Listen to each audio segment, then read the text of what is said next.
I see the world as needing to be more fair, so I'm going to continue to fight for that. I could see these values that I internalize, that I see so much of the world sometimes lacking, but also sometimes exemplifying in magnificent ways.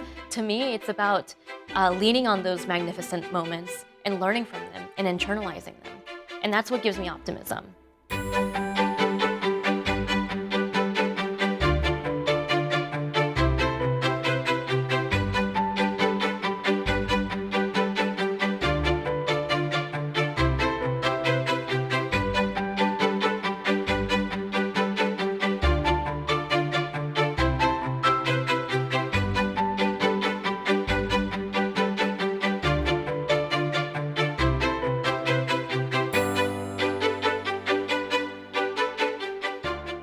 Tania, I'm thrilled to be here.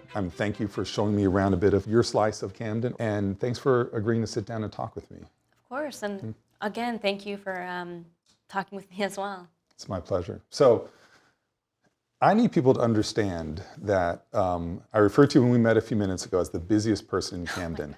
Why do I think you're the busiest person in Camden? Tell me about the things you're involved with here. Sure, and I would like to preface it by saying that I don't necessarily think I'm the busiest person, but I do think that I could be up there.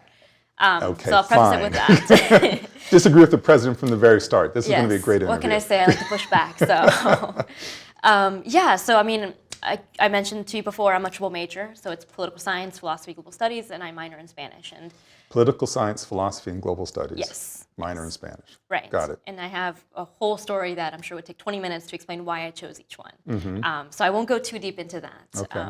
But it's honestly out of my curiosity and about my intent of being the best advocate I can in each avenue. I saw a lot of value in each one. And so I'm also in terms of an advocate, I'm specific to immigrant rights and immigrant justice. And so I do what I can in those avenues. And so my freshman year, I helped co-found the College Democrats here. I work right now at the Immigrant Justice Association. It's another student organization I'm involved in. And the reason that I joined it was because of how much advocacy we were doing for immigrants in general. And it was, I learned so much from other peers and other students that were older than me. And I want to carry that on. And I want to make sure that our campus remains, open and to immigrants, a safe space for immigrants. But I also founded my own podcast. And I did that because I needed essentially money. I needed a job. And to me, I feel like it's just such a weird start to think about it like that because I'm so passionate about it and I think it's an amazing thing. But I wouldn't have been able to do that if it weren't for being paid to do so. Okay. So I had done an unpaid internship my freshman year and I was struggling. My parents couldn't really help me much because they were helping me support myself. So I struggled to do I need to eat lunch today? That crossed my mind, do I need to have dinner? I only have so many meals I can have on my meal plan, so I'm just not gonna, I'm not that hungry, right? That really shouldn't be crossing my mind, so I knew I needed to get a job. Yeah. And so I went to the Digital Studies Center, and I went in for an interview thinking, okay, it'll just be a standard job just to make some money. But they asked me, if you could make any project that you would like, what would it be? And right then and there flowed out of me this idea of, there's so many incredible students, there's so many voices of student stories, of their immigrant experience that empowers them, that moves them, that motivates them. This student is a nurse because of their parents, or this student's experience living in this country inspired them to go in this path. And that's so powerful, yet we don't, this isn't amplified. Their stories aren't told. And so to me, it was like, that's a tragedy, if anything, Right. And so I was like, well, I would want to make a podcast that can amplify those voices, that can tell their stories and inspire others, because part of my story of where I'm at now is because of other people telling me their immigration stories. They inspired me, and I'm hoping that through podcast format, they can inspire others as well. One day, you should put together the idea of having interviews with Rutgers people. I can film it and put it on our website somewhere. Now, I didn't know this. This is actually fabulous. This is a lot of the same animating spirit that I had, not for the full suite of reasons that you presented. Mine were simpler, I need to get to know my community. Yeah. And from what I've been able to discern at a distance because of COVID, this community is amazing. Yeah. And I don't think it tells its story very well. And so we've been able to highlight one remarkable person after another. that is really about telling a story about who we are and giving voice to those people who often aren't heard. Right. That's a beautiful thing. It really is. And to me, that was the focal point of it, right? Mm-hmm. What amazed me even more is that they loved that idea. I didn't expect that, right? They loved it so much that they said, let's do it. And I was like, really? Like, it shocked me because you would think, you know, you apply for a job, they just put you to work. That's like my mindset with sustaining myself. That's what I would think. And they were like, no, let's do it. And, you know, I met with all the other student researchers. I recruited other students who had that same passion, who had that same vision. And, you know, who I used to co-host with, I mean, she's at the Drexel Law School, you know, she's doing incredible things right now. Mm-hmm. And so it's so incredible, like the people that I meet, that I work with, the path that they're on now, they inspire me too. So it's in every avenue of me working on this podcast, I'm just blown away and inspired. And I think that, you know, when you're in college, you do so much, and you're so, I feel overburdened, I'm sure other students feel overburdened, there's so many different things that we're doing. It's things like that that actually don't drain me, they give me a lot of life. Rutgers, for me, embodies the ideals of the American experiment. It is imperfect, but it's a kind of place that says, come here. Like, we welcome, regardless of your background, come here. And we will find and nurture excellence and talent and tell a story that is really quite amazing about this institution specifically, but about this country, that despite all of our flaws, there are opportunities here to make things better. And it sounds like this is certainly your Rutgers experience, but it sounds like it's been your life experience up to this point as well. Yeah, I think that's why I came here, right? I mean, I came here because this was, in my view, Rutgers seemed as an institution that really values students. I'm going to interrupt you. This is why you came here. People need to know you're not an in-state student. I'm not, no. And you're not from Pennsylvania or Maryland or New York, so our border states. Where are you from? I'm from Arkansas, yeah. How many other Arkansas students have you met at Rutgers? I don't think any. Okay. Actually, yeah. I don't think they're in hiding. I just don't think there are that many at all. Yeah. Yeah. So how did we have the great fortune of landing you? Sure, I can tell that story. So it's a really great one, actually, in my opinion. So my best friend, he was interested in coming to Rutgers because of their medical school. And so naturally, I was curious too, because I was looking at Penn State, I was looking at like Northeast, like CUNY. Okay. And, you know, he was looking into it, so I was like, okay, I'll look into this. What is it, Rutgers? You know, it was just like such a weird name to me, but eventually I remembered what it was, and I looked it up. And I read, you know, New Brunswick, what they're doing, Newark, and Camden, but it was really Camden that spoke a lot to me. And then whenever I got my financial aid package, they helped really support me. If I wanted to go, I could go. And that was actually financially doable. The other two campuses, not necessarily, but for Camden, for sure. Okay. And so I looked more into the school, and I actually watched, you know, a few videos of those that were in civic engagement who were civic scholars. And one story that, like, there was quite a few students that I saw. One of them, funny enough, I didn't realize till much later, Nitan Shanis was one that I had seen that really inspired me because of the work that he was doing. So I was like, I remember thinking it was this student and so many others where I was like, if they are here and they're supported in doing all these amazing things, okay, I want to go to this school too because they're going to support me in whatever it is that I end up doing. What am I going to do? I don't know yet. I know I want to fight for immigrant rights. I know that I want to, you know, fight for immigrant justice, but I don't know what that looks like just yet. And so that was what I was, you know, thinking in my train of thought is they're not focused on like athleticism. They're not focused just on D1. They support sports, sure, and I may have my own critiques on what that looks like. Totally fine. But at the very least, they are supporting students. They are supporting students in engaging with the community, in learning, and the research that was being done was also like mind blowing to me. And so I was like, you know what, I do want to come here. You know, I've never envisioned myself living in New Jersey. I always imagined like New York City or, you know, like a bigger city. But no, then I looked into New Jersey and what immigrants' rights organizations were doing here, and it was incredible. They're leading the nation in terms of giving rights to those that are undocumented. So I was like, you know what, this might be the space for me. And I'm so glad that I chose this school because I love it. And I love the work that Rutgers-Camden does. So that's... I have not paid you to say any of these things. You're not being compensated for offering this pitch, but thank you. I'm so exciting to hear about someone, 4 years ago who was applying to school and doing your research. Of course. And then that research revealed a place that made sense, and you've embraced it. You're a triple major with a minor. You founded College Democrats. You started this podcast. I know you've done a couple of other things too.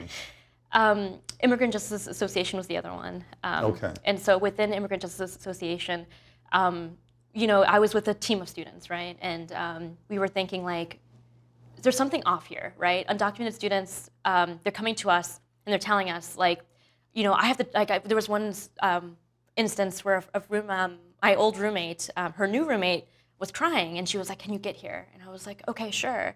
So I went over and she's telling me, I have to drop out. And I'm like, why? And she's like, my dad just got detained by ICE. Oh my goodness. He is my main support system financially. I can't pay next semester's term bill. I still owe from housing that I didn't even use. And I was like, okay, well, let's slow down. I gave her a hug because I always think no matter what you do, you lead with compassion. And so genuinely, I was, just nervous that maybe I can't help all the way, but I want to do what I can. So Yes. I lead with compassion first, right? So I tried to calm her down, and I went step by step. And she was just like, I can't do anything, like I'm undocumented. And I told her, and I was like, yes, you can. We have a lot of undocumented support from the Dean of Students. Like there's so much that you actually do and can do. And so I went step by step. I told her about RICAP and Jason Hernandez and how he can even offer help for her family as well. I helped her with her emails that she's sending out to the Dean of Students. And I went step by step. And I realized if my roommate hadn't called me, she would have dropped out. Right. I ran into her the next semester at an event, and she was smiling, and she was so happy, and we were at this event, and we were eating, and she came and hugged me, and she was just happy to be on campus, and to me that meant the world, but it was just a sad reality of like, if I hadn't happened to talk to her, my roommate hadn't happened to call me, she wouldn't be here right now. She wouldn't have the smile on her face. And so that just really shocked me, and I told that story to those I was working with, and they were just like, well, there's a serious issue here, right? And there was another student that we were working with, she was also undocumented, and she was saying that she was, when she first enrolled, there were so many issues that she had. There were so many things that she didn't know that she wished she did, right? And so we realized, okay, there's something wrong. There isn't enough just information Yes. for students that are undocumented. So we conducted this thing called a cultural audit. And we took a look at the websites. We took a look at the resources. Well, what are students that are interested in coming to this campus learning? We did a lot of advocacy to let the administration know we need to have a website. We need to have a coordinator on campus for undocumented students that can guide students through this process. We need to have more administration looking at this because this isn't fair to these students. And so we did a lot of advocacy and awareness on this. We got the website. We got an undocumented student chancellor's council. And so in that council, they've been meeting and talking about, okay, how can we make the messaging more clear? What kind of things can we do? So that was a win, right? Yeah. But there's still gaps. There's still a lot of things that we're working on. And so one thing that we're working on now is we're fundraising for a scholarship. It's named after a Lambda Theta Phi brother who passed away a few years ago from COVID, and he was an alumni. So we named it after him. We're working to get more like this endowed scholarship to have these resources for undocumented students on campus. And so that's something we're working on actively on now. In the past, we worked on the emergency fund for undocumented students and international students because they didn't qualify for any COVID-19 financial aid. The story related to me is a very sad story in the sense, it has a great ending, a great process, but it's unfortunate, right? That this is not a new story to Rutgers. Rutgers can't claim it to itself, but resources, information, and users, for lack of a term, aren't in the same place. Right. And so we have a lot of resources at Rutgers for a lot of things. Not perfect. We have a lot of things, and we send out a lot of information about them. Also not perfect, as you pointed out. But then it's so hard for people to connect the dots unless they have someone who's assisting them. So thank you for that, playing that role and for being that kind of advocate to help them imagine and realize a future that they could not have dreamt of. That's the reason why I wanted to come here, to be part of that kind of community. And you embody it, so that's really wonderful. This commitment to service, to trying to make things better, is exactly why I started the Rutgers Summer Service Initiative so that people in the summer, obviously in the title, who could literally otherwise could not afford to take an unpaid internship can now do so. Right. And that we can help them. And it's really part of a larger ambition. Universities like Rutgers like to say we're in service to the world. And I think we are. But that is more theoretical than applied. But when I think about creating opportunities for these paid internships, for service-oriented jobs, that's applied. That's like actually intervening in somebody's life so they can actually go explore and do these things. And I'm certain if you were not heading out the door, you would have been an ideal candidate for one of these summer internships. But you've done that work already. So it's just, I'm so impressed. How are you going to take your education, whether it's from your family life experiences before you got here, or then through your 15 different majors and 5 minors, what is that channeling towards? How are you going to continue to change the world? Because I know you're going to. Just tell me how. I think the main thing for me is going whatever avenue would make me the best advocate. So to me, that looks like doing a few years of service in working in whether that's doing a fellowship program or whether that's doing working at a nonprofit, but doing something, and then I want to go to law school because at the end of the day, I think going to law school gives you so many opportunities to then be able to, if you want to be an advocate, that knowledge is really, really helpful in the advocacy world. And I've seen that, even though it was an unpaid internship, it gave me so much, knowledge about what that looks like. And then, if not that, going directly in litigating, I think has so much of an impact, whether it's direct or policy-wise. But I tend to be more focused on, the bigger picture, I think, so that's why I'm more drawn to. And so to me, it's about being open to whatever it is that the community needs and whatever way in which I am a puzzle piece in that and how I fit best in that, I'm very flexible in. To me, it's not really centered on like whatever my ambition may be in the sense of like, I need to be a lawyer, I need to get this position, I need to get this job. I'm not really focused on that. I'm much more flexible in that regard where, I never envisioned that I'd be doing podcasting in my, college career. It happened because I felt there was a need to do so. As long as I'm doing everything I can to my best of my ability, it's about that hard work and about that effort that I think matters and will end up guiding you to where you need to go.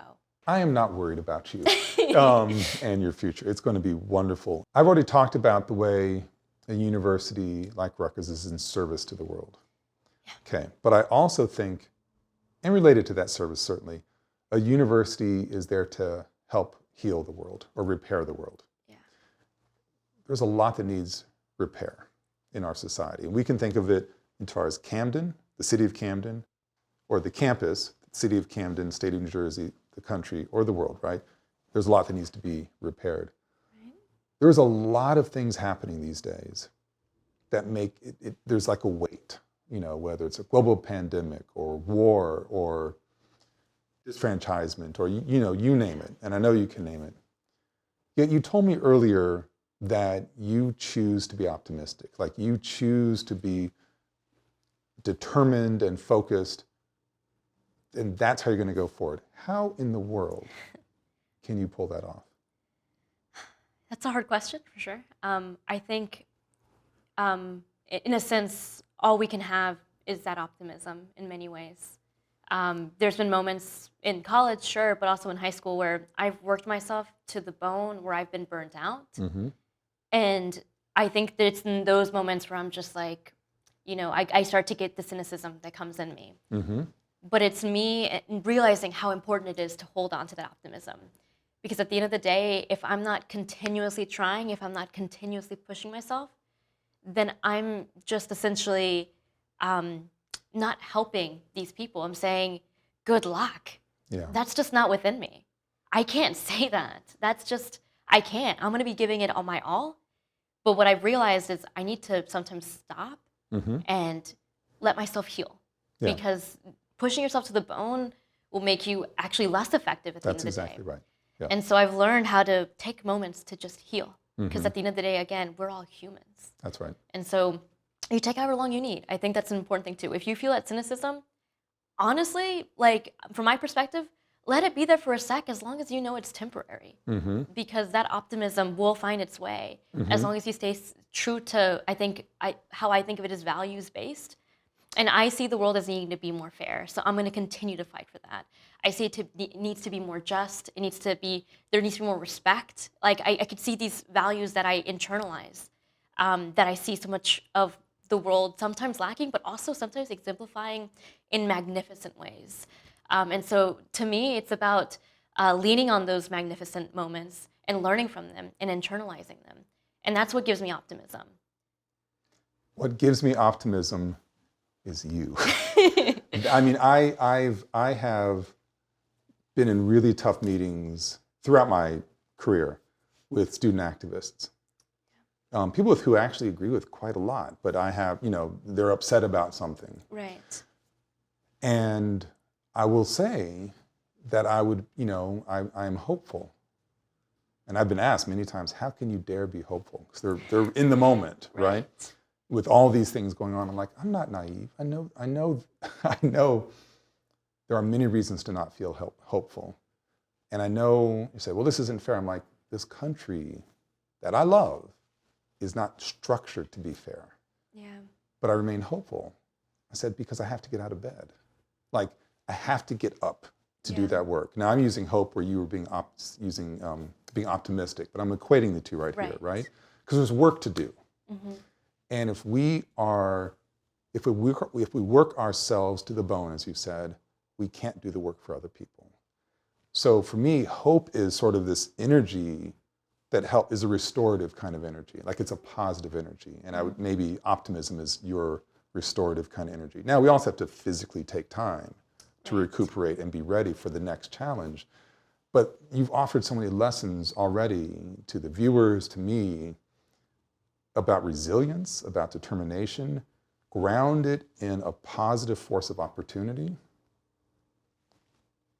What else is there to say? I mean, I talk about Rutgers as being a leading research university, about embodying the American ideal. But it needs to be a place of hope.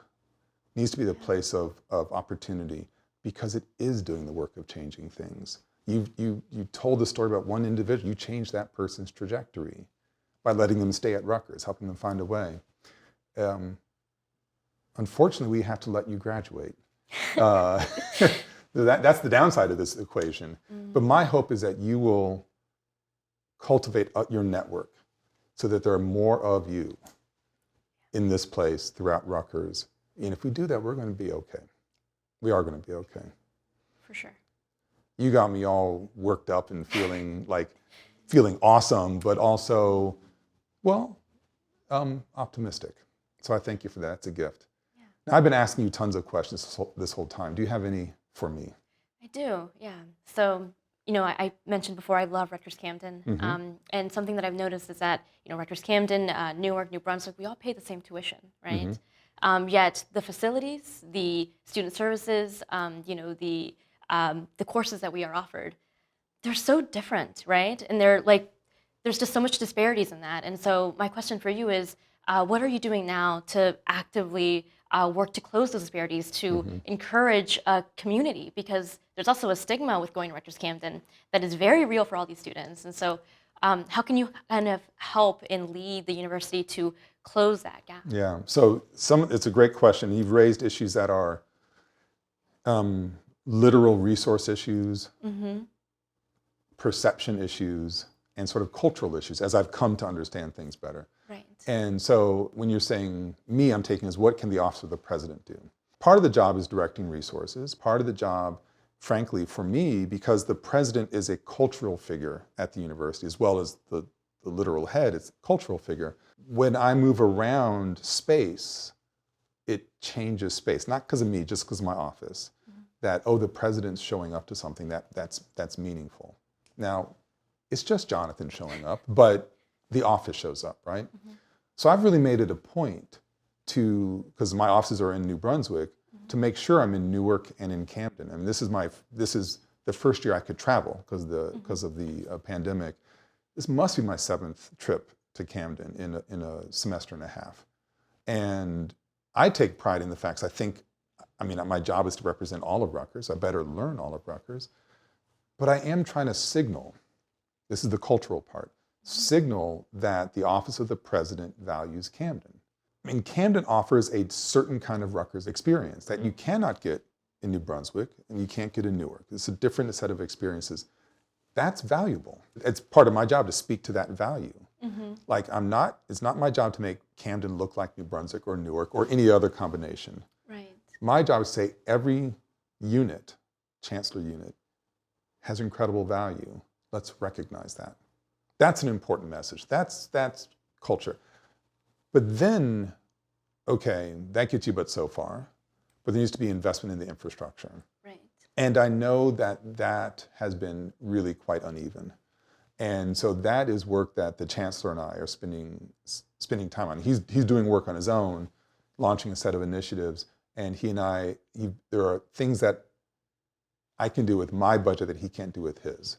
And so we're in pretty advanced conversations about literal changes. So there's a real commitment to recognize that really, what I felt, that positive energy that students talk to me about, that great jewel of Camden, to recognize it, to admire it, and then to support it culturally and also from resource.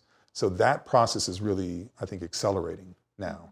And I think when you come back to visit in the next year or the year after that, you're going to start to see some real changes. I'm happy to hear that. Yeah, thank you. Happy to give that news. Tania, this has been an absolute delight. Yeah. Thank you so much. Oh, thank you. Thank you for everything. No, thank you.